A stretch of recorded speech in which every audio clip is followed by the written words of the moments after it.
Before we get into the big debate tonight, let me take you through some of the highlights of the day.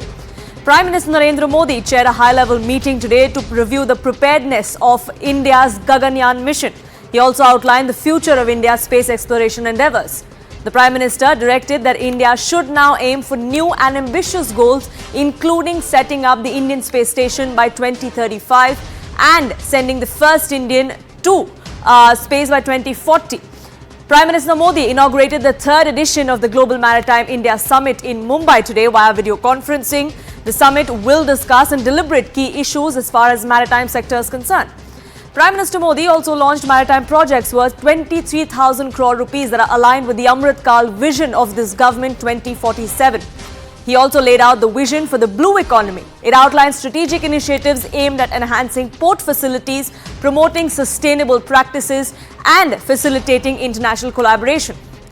The Chhatrapati Sambhajinagar District Administration has issued over 1 lakh golden cards under the Ayushman Bharat Health Insurance Scheme in just the last 10 days.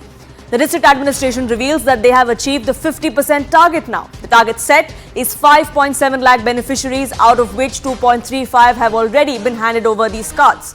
Now, let's take you through the big diplomacy debate here on The Right Stand.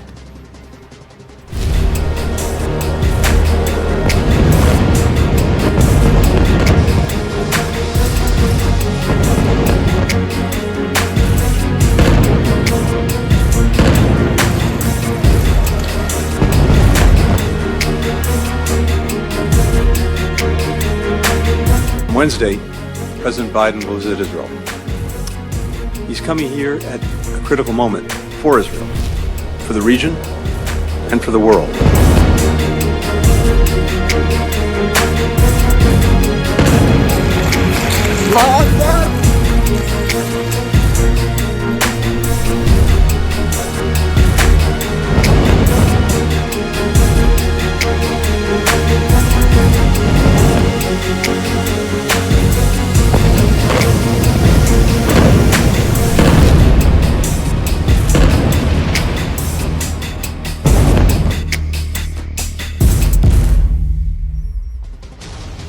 Now, in Israel's war against Hamas and terror, we've seen many turning points in the last 10 days. Today is 11th day of the conflict. Some of them on the battlefield, while some others took place in the wings.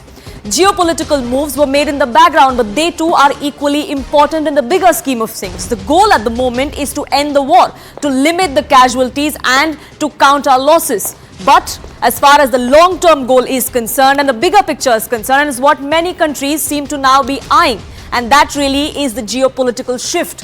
And that's what we're going to be talking about, and that's what we're going to be focusing on as far as tonight's Right Stand is concerned. World leaders are making a beeline to the conflict zone, stressing on their support for Israel. Anthony Blinken returned to Israel to take stock. Secretary of Defense of the United States, Lloyd Austin, was in Tel Aviv not too long ago, and tomorrow the US President himself is going to be there. On the other side, you have a new coalition that seems to be taking shape, or let me put it this way, an old coalition that is opening up a new front. Russian President Vladimir Putin flew to Beijing this morning to meet his strongest, most crucial ally, as he says, the Chinese President Xi Jinping. Bonded by a no-limits partnership that they signed just last year, both leaders are hoping to make most of the war in West Asia.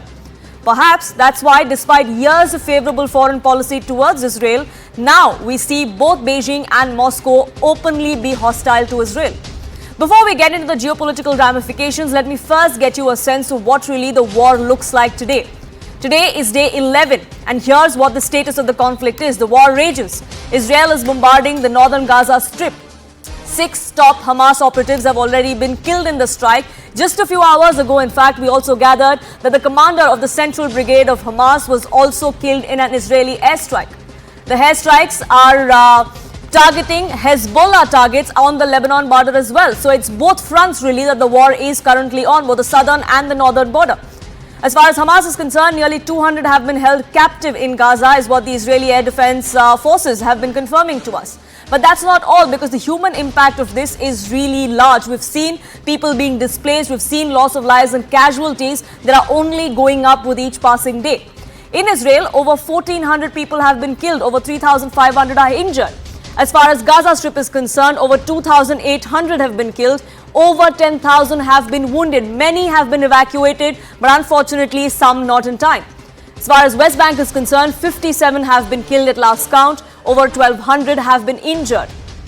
So how is the world stacked up as far as this conflict goes? It's the West, the US and its allies versus the Russia, China, Iran axis, and both sides are making their stance very clear. Not just with public statements, but also with public appearances.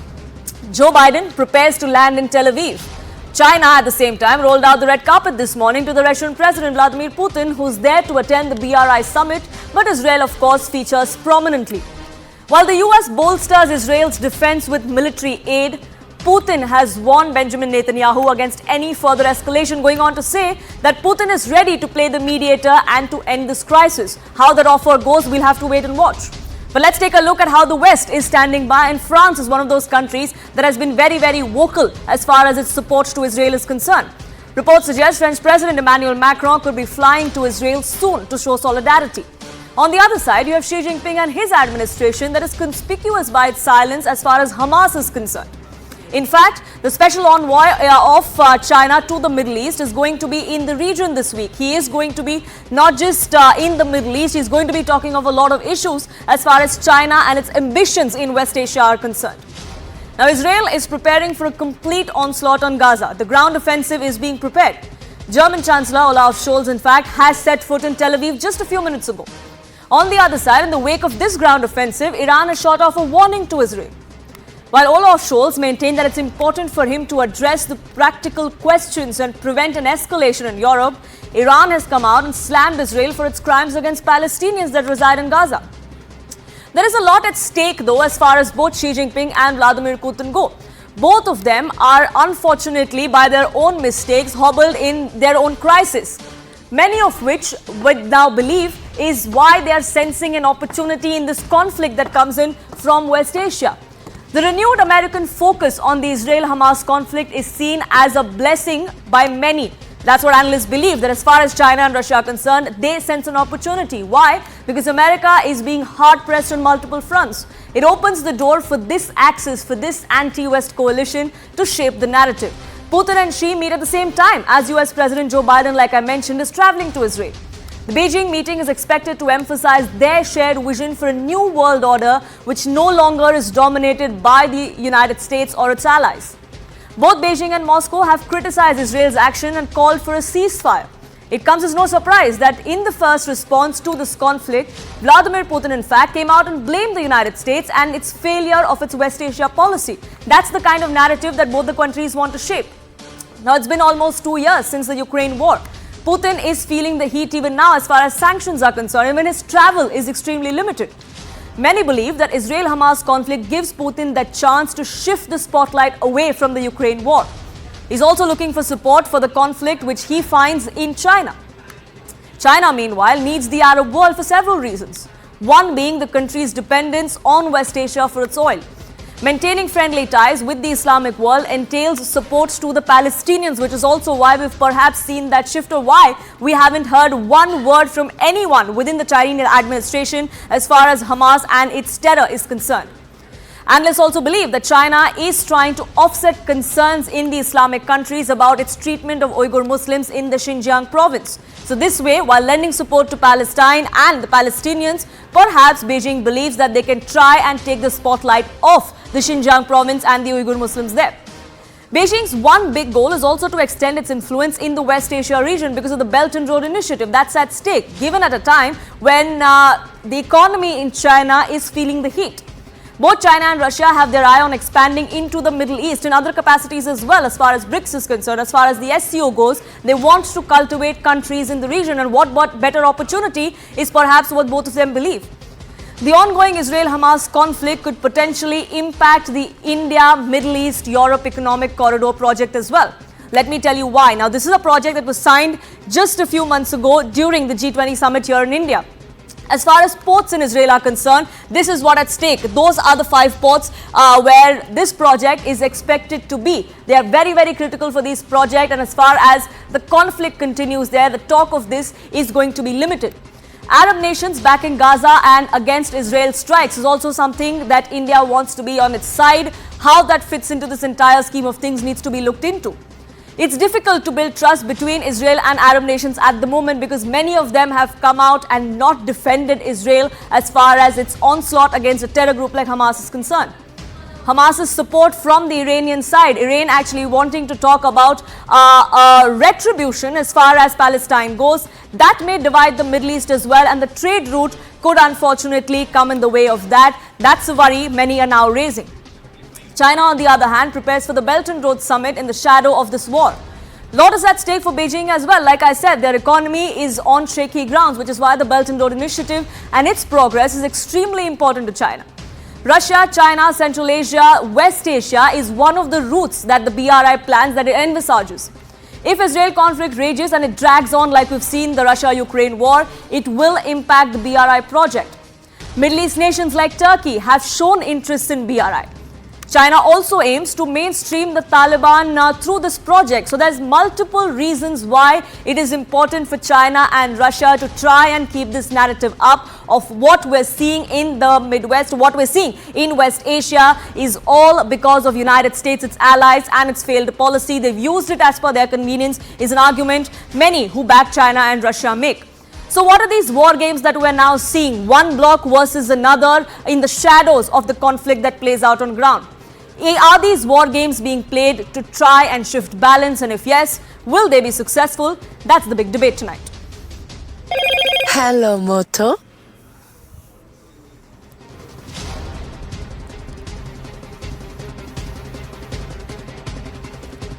Let me open this up to the panelists that join us here on this debate. Sushant Sareen, Senior Fellow of the ORF, joins us on this broadcast. Adam Scott Bellows, CEO of the Israel Innovation Fund. Ben Aris, Editor-in-Chief of BNE and former Moscow Bureau Chief, also joins us here on this broadcast. Peter Kuznick, Director of Nuclear Studies Institute, American University, also joins us here on this broadcast. Gentlemen, thank you so much for joining us here on this broadcast with your perspective. I want to begin by asking Ben Aris. We've seen Vladimir Putin this morning land in China. We've seen the kind of relationship that the two of them share. It's a no-limits partnership, as they've put it not too long ago. Are they sensing an opportunity for their own good as far as the Israel-Hamas war is concerned? I think certainly the war that's broken out in the Middle East around Israel is an opportunity, particularly for Russia, simply because it distracts the world's attention from the fight in Ukraine. And in recent months, we've seen that some Ukrainian fatigue building up here. The war's been dragging on for nearly 2 years now, and the Ukrainians are under pressure. They're running out of ammo, they're running out of money. There was a problem trying to get the last funding package through Congress, and so that got frozen. And so they're under a lot of pressure. And Zelensky's strategy has been to keep his war on the front page. And he's done that very successfully. He's emerged something as a hero, as an iconic figure, a wartime resistor. But that's stopped now. It's the focus switches to the Middle East. And that's going to be a big problem. And I think Putin, he doesn't have to do much here. That Lavrov, the foreign minister, has come out immediately to say that there should be a ceasefire. And moreover, they've been saying, like, all the rules that you've been saying that we've been breaking, you know, the Israelis have been breaking, disproportionate force, targeting civilian buildings, lots of civilian casualties. And so all of that's making the West look a bit hypocritical. And Lavrov has been playing for that. And moreover, Russia has been investing into the Middle East heavily in recent years to build up its relations there. And it's in a fairly unique position where it's friends with, you know, Tehran and Syria at the same time, and the Saudis. It's a member of OPEC now, which it hasn't been for a while. And so it's got a lot at stake here. And it's the Arab nations, I think, are looking to it as seeing as a real player in the region, whereas at the same time, the American influence in the Middle East has dwindled to some extent ever since it became an oil exporter itself. Although, of course, it remains heavily invested into Israel. And that's the nub of it, that I think the Russians are going to be playing on that, their relations with the other countries in the region to push through their advantage and to hopefully distract everyone from the war in Ukraine. So if anything substantial comes out of it or not, at least for the optics of it, it definitely bears well as far as Russia is concerned. That's really what Russia seems to be going after. But I want to get in Peter Kuznick as well. And the hypocrisy of the West is something that is being spoken of. That is also something that both Russia and China want to harp about that this really is US's failure, its policy in West Asia's failure, which is to blame. There's so much blame to go around. I mean, this is collective blame. We've ignored the Palestinian problem for years now. And the conditions that the Palestinians have been living in have been intolerable. And the kind of discrimination, the oppression breeds hatred. And we're seeing the results of that hatred. The United States has not put pressure on Israel to resolve the Palestinian problem. We're further away from a two-state solution now than we've been in years. And the Netanyahu government has encouraged the settlers in the West Bank. And part of the failure of security was his shifting the troops away from the Gaza border to the West Bank in order to protect those settlers. So, and that does not in any way justify Hamas. What Hamas did was barbaric. This cannot be condoned by anybody. And so we were in a very difficult situation where Israel now is poised to carry out an invasion of Gaza that is going to not only discredit Israel even more in the eyes of the world and isolate Israel, it's going to create a humanitarian catastrophe in Gaza. So I mean, that's not Israel. It's not in Israel's interest to carry this out, and it's going to breed more terrorism in the future. So, but there's not a good solution, and there hasn't been a good solution for a while. But the world has not been focused on this and putting pressure on all sides to come to some agreement that would represent the interests of the Israelis and the Palestinians. Right, but many argue, many analysts also say that it's really the moot point, the issue at hand that was glossed over by the West for far too long, which is why we're in this situation that we're at. And I want to get an Adam Bellows as well on this broadcast. The US's response over the span of the last 10 days has been floppy, has been wishy-washy, is what some would also suggest. Would you agree with that? Yes, on one hand, they are fortifying your defenses, they are giving you that kind of military aid. But on the other hand, we now have Joe Biden also talking about the Palestinian cause and the Palestinian people.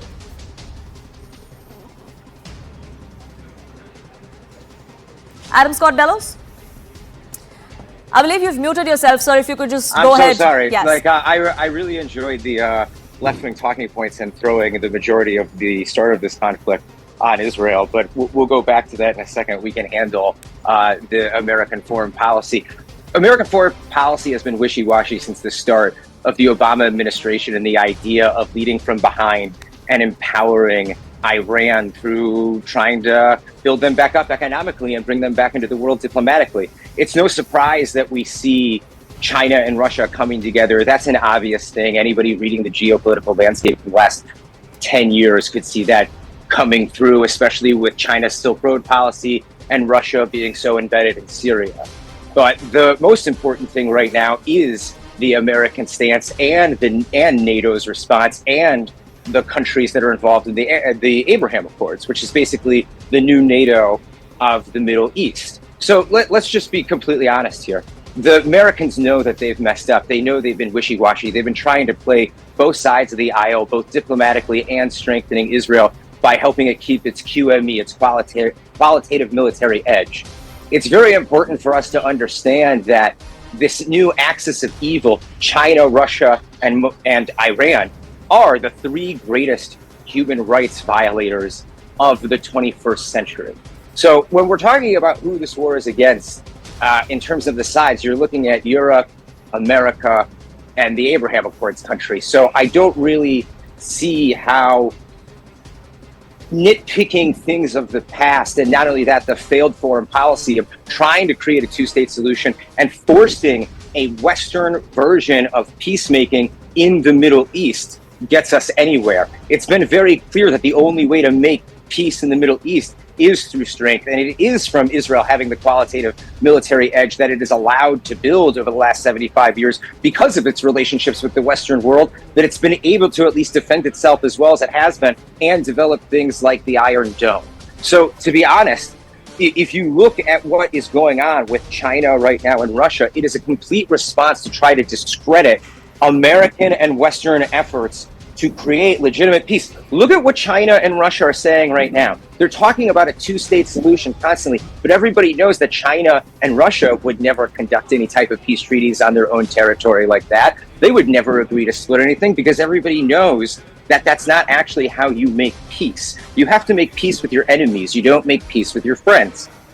I truly do think it's a huge disappointment for us to be trying to explain Palestinian frustration as a result of the barbary that we seen 11 days ago. The majority of the Palestinian people want to have peace with Israel. They want to be able to put food on the table. So I really do think that, let's just be honest, the new axis of evil, just like World War II, is being formed. It's with the three greatest human rights violators of the last century, if not before.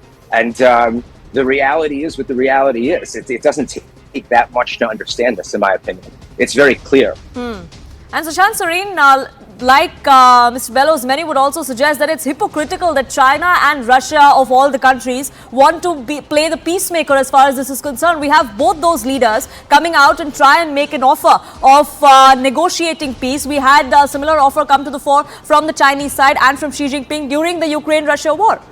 And we've seen where that has gone and what has come out of it. So Poonam, I don't want to be cynical. I know I'll sound cynical, but this is realism. All foreign policy is hypocritical. And I think the Russians and Chinese are doing the right thing.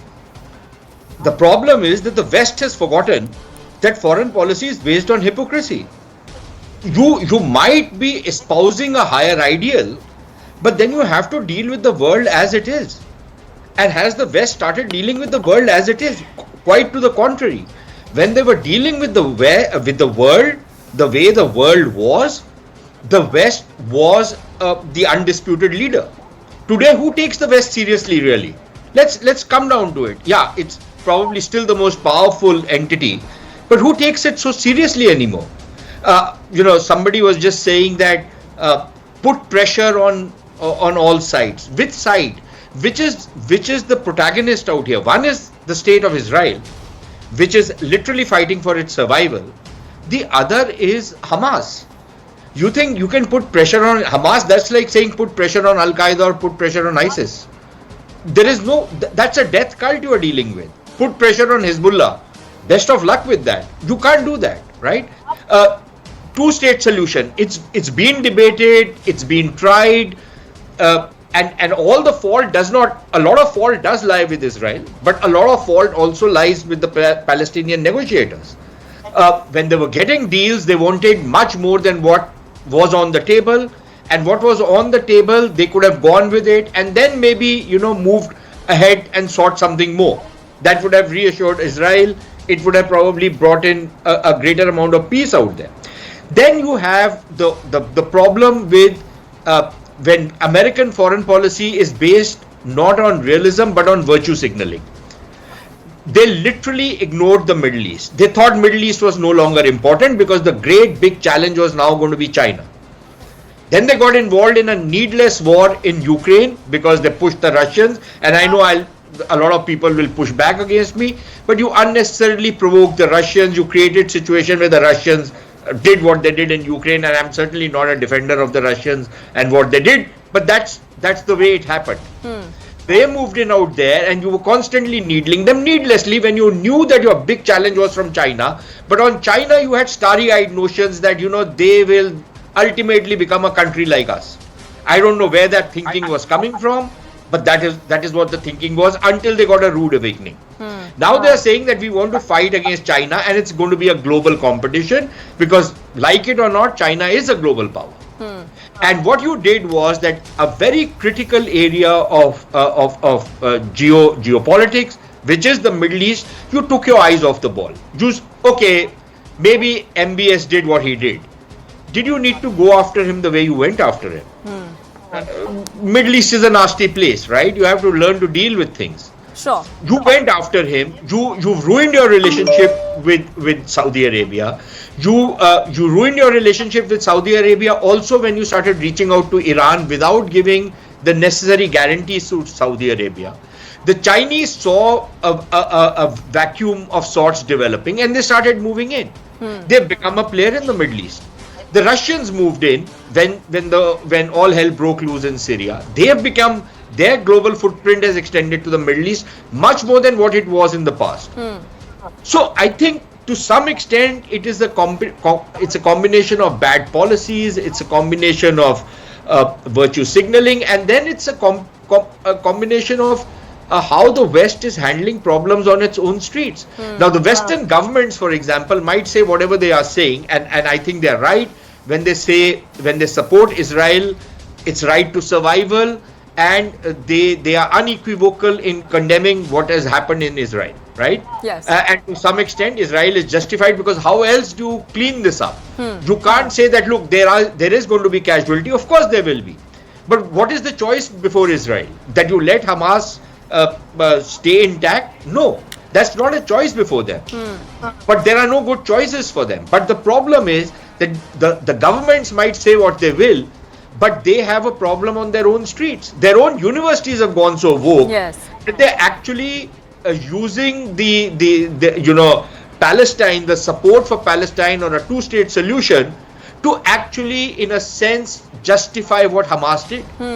And this is happening on streets of Western countries, and there is nothing they can do about it.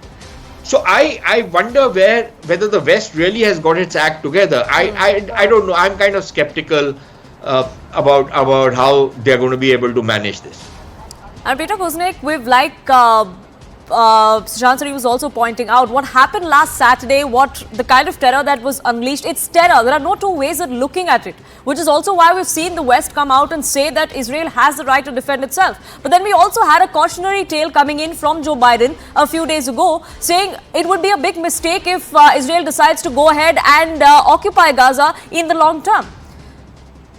So there's a lot of missteps perhaps in the past that are leading to changes in the kind of stance the United States is taking. But is this sending a mixed signal, something that perhaps would set the stage for a bigger crisis in the future? As a historian, we have to understand these things in context. And clearly there are mixed signals here. Because on the one hand, there's the right to self-defense, and there were 1,400 Israelis were murdered callously, brutally by Hamas. But then we saw, for example, with the U.S. response to 9/11, the U.S. lashed out in anger and outrage and moral indignation, but it lashed out stupidly. It was not in the U.S. interest or the world's interest.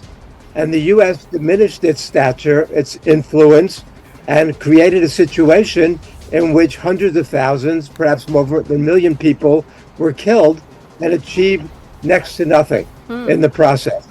I don't want to see Israel make the same kind of mistake right now.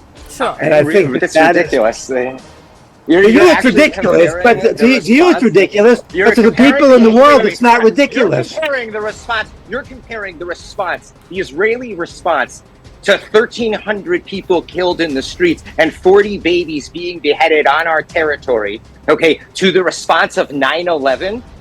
Are you serious right now? Do you not realize the difference of restraint that we have had compared to that? We're not going and invading two countries. We're literally defending the borders of this country on two different fronts. We're fighting two radical Islamist extremist cells. How is this any different from ISIS? Just explain that to me. I don't even know what there is to defend. It's not. This has nothing to do with Palestinian national resistance. You are creating excuse me. Wait, excuse narrative. me. Excuse I am me. not I'm sorry. No. I I'm sorry. Wait, Hamas. the only reason why we are in this conflict right now is because radical Islam has embedded itself into the Palestinian national resistance movement for almost 100 years. And every time it expresses itself in violence, it has set the Palestinian people back. It has nothing to do with the conditions. It started way before 1948. It started way before the occupation. This has been something that has been nurtured and grown by the world. Okay, and by supporting things like UNRWA that have been teaching and radicalizing generations of Palestinians, of young Palestinians. It is absolutely ridiculous to ever make that type of comparison. And now, excuse me, I'm not done. I'm sorry. I'm sorry. I'm not done. Okay, it is absolutely ridiculous to make that comparison. And not only that, okay, the idea that we are not doing right now, that the Israeli army is not doing every single thing they can to prevent a humanitarian crisis in Gaza right now, considering that they have asked over 1 million people to relocate or leave, and Egypt has closed their side of the border, not letting them into Sinai. In addition to that, we know for a fact from intelligence reports that Hamas is preventing a majority of the civilians from leaving. Do not ever equate human value or human rights to the way that we treat life versus the way that Hamas or any other radical Islamic terror cell has ever shown to treat human life. It is absolutely ridiculous. It is completely absurd, and it is totally immoral. You could say that I apologize, but I can't believe that you would even begin to start this type of comparison into how our government is going, our army, our country right now is going to be diminished in the world if we send a ground invasion. We don't want to send a ground invasion. We don't want to endanger the lives of Israeli troops. We do not want that at all. We want to be able to aerial bombard Gaza and have as many civilians leave the Gaza Strip as possible. So it is absolutely ridiculous to create some type of moral equivalence even to begin with, or as if the IDF has not completely acted with restraint, given Israel's capabilities and the fact that we have not leveled the Gaza Strip once since 2005, since the very first rocket was fired. I'm sorry. But we operate very differently in the Middle East compared to the United States of America. We've been trying to tell the United States of America how to act. There's a reason why Netanyahu had to come to Congress and give that speech to tell people not to go into the Iranian nuclear deal, to the JCPOA. It's what gave birth to the Abraham Accords. It was what was being put in place to prevent exactly what we are in now. And would these mistakes be repeated? That's really what the big argument is. Are we now seeing one bloc versus the other, and in a bid to outdo the other or espousing the dream to do that, are we pushing both Israel and everybody else around them, the Middle East, into that kind of vacuum that has created this crisis in the first place? But Peter Kuznick, you were making a point. Go ahead. I have two other panelists waiting as well. Quick 30-second rebuttal, sir. Adam and I see the world very, very differently. And I think that what Israel's doing is a mistake for Israel, a mistake for the Palestinians, and it's going to pay a big price. I don't want to see that happen. I want to see this resolved peacefully if it's at all possible. I hate Hamas. I want to see Hamas eliminated from the leadership there. They're not in the interests of the Palestinian people, certainly not in the interests of Gaza. But I think what Israel is on the doorstep of doing now is not in the interests of anybody. And Adam says they're being so careful with the bombing. That's not the way the world sees it. Sure. The world sees it as a humanitarian crisis already. Sure. But not only that, they've dropped more bombs. The Israelis have dropped more bombs in 10 days than the U.S. did on Afghanistan in the height of the bombing in Afghanistan. And they've been already 3,000 civilians dead there. Babies dead there. So I'm not sure if that's the right comparison to make, and let's not really derail what we're talking about here. But as far as the Western policy is concerned and Israel's right to defend is concerned, the West has unequivocally come out and defended that. But I want to get in Ben Aris and Sushant Sareen as well before I wrap this up. Ben Aris, I want to ask you this. Russia now espouses, along with China and all its other friends and allies, to try and shift the narrative of how this is a failure of the US and its allies. Is that dream, is that vision easier said than done? Putin has been working very hard to sell what he sees as a multipolar world as opposed to the unipolar, whereby that's led by the Americans. And I think in this year, in the last rounds of the BRIC expansion and then the G20, we've seen that a lot of people in the global south, while they don't necessarily subscribe to Putin's view of a conflict, they do feel that they're the underdogs and they want to step up and have their voice said. India did a very good job at the G20, bringing in the Africans, and the amount of support that Russia has found in Africa and the Middle East as well has been remarkable. And so we're seeing here, I think, more of the same, in so much as Putin and Xi Jinping are sort of kept out of this, but they're trying to be seen as peacemakers. But they're playing not just the West here, they're playing to the global South, to be seen as like the sensible people that you can go to when you have a problem like this. And so in that sense, they'll get a lot of capital out of this amongst the audience that they're playing to, the global South. Sure. So, Shareen, then should India be wary of these two blocs that are forming and the kind of geopolitical changes that we're seeing, or at least that these parties are attempting to see? Of course, we need to be very wary, and I think we are also going to get caught in between both these blocs because our interests lie with the West, but we also have interests with Russia, for example. Not, I wouldn't say so much with the Chinese. We have more of a threat with the Chinese, but certainly with Russia. And it's certainly not in India's interest to see the Russia-China axis become stronger. In fact, that is one of the reasons why we want to keep up with Russia, because it creates a problem in our region. But I think, Poonam, it's very important to push back a little bit against what Professor Kuznick was saying. Look, the strategic myopia of the West is astounding. Right? They suddenly declared that the war on terror is over, as though terrorism was a thing of the past, and that now the war is only going to be with China and, you know, the big wars. Of course, the big contestation is going to be there. That is certainly a case. But that does not mean that these smaller theaters are all gone. That all these bad guys running around with guns in the entire sub-Saharan Africa or in the Middle East or even in South Asia have suddenly disappeared and suddenly become nice guys who do nothing but read religious texts. That's not the case. Yeah. These are cold-blooded killers. But when the United States went into Afghanistan, that was the right thing to do.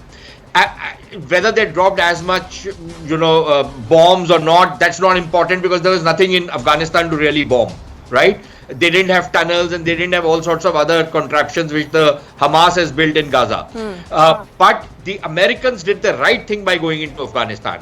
Where they messed up big time was to go into Iraq after having gone into Afghanistan. They should have cleaned up Afghanistan. There was no resistance. The intervention was popular. The entire world was out there. And then suddenly this madness took the Americans over, and they decided that they're going to go into Iraq.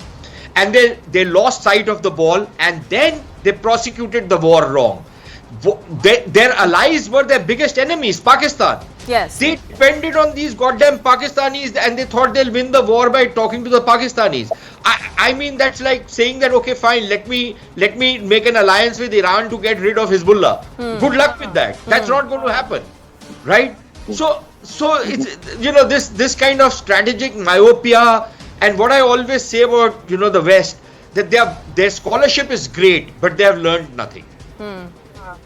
I really hope that it's not the people of Israel, it's not the people of the region that become collateral damage or casualties of these two blocs trying to outdo each other and with these geopolitical maneuvers. But I have to leave it at that.